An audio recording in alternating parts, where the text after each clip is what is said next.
Bonjour. Alors aujourd'hui nous allons parler de la bonne et de la mauvaise relation de Chasles. La bonne relation de Chasles, vous en avez entendu parler, tout comme moi, au lycée, c'est le fameux vecteur AB plus vecteur BC égale le vecteur AC. C'est ça la relation de Chasles. Chasles était donc un mathématicien largement reconnu dans le monde entier. Il est né en 1793, il est mort en 1880, il était membre de l'Académie des sciences, membre de la Royal Society, il a écrit de nombreux ouvrages. C'était donc une intelligence supérieure. Mais on va voir qu'une intelligence supérieure peut être complètement anesthésiée par une névrose. Et c'est là où on va aborder la mauvaise relation de Chasles. Il faut savoir que Chasles, parallèlement à son activité de mathématicien, était un passionné d'histoire et il collectionnait les documents historiques. C'est un collectionneur patenté, on peut même dire c'est un collectionneur névrotique et c'est cela qui va l'amener à avoir une mauvaise relation. Cette mauvaise relation elle se caractérise par la rencontre avec un certain Vrain-Lucas qui était un faussaire patenté et qui connaissait les faiblesses de Chasles.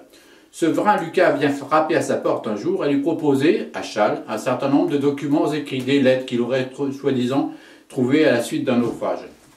Les premières lettres qu'il lui propose, ce sont des lettres de Pascal. Pascal, dans ses lettres, écrit qu'il a découvert le principe de la gravité universelle.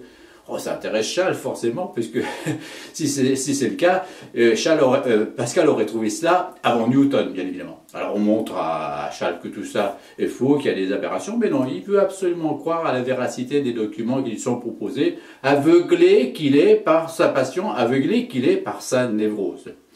Alors Vrain-Lucas va proposer de cette fragilité particulière et il va lui proposer pas moins de 27 000 lettres toutes plus fausses les unes que les autres.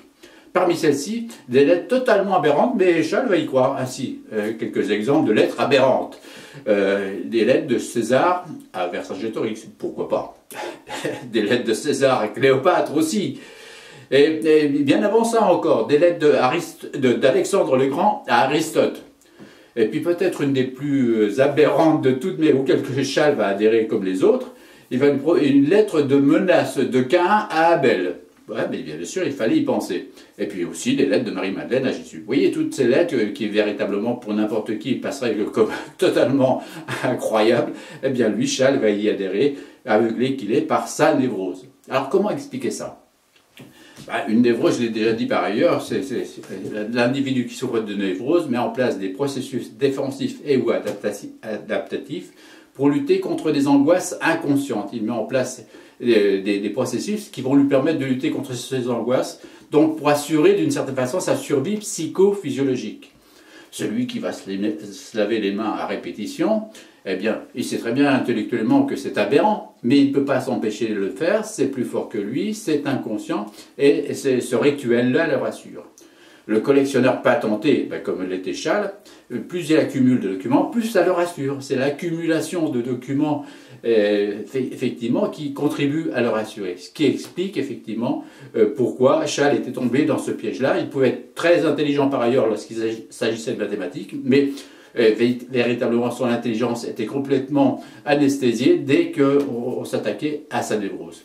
Je l'ai toujours dit, quand il y a un conflit entre l'affect et l'intellect, c'est toujours l'affect qui gagne. Alors comment se termine cette histoire de Vrain-Lucas et de Chasles? Vrain-Lucas est arrêté au final. Il est condamné seulement à 2 ans de prison.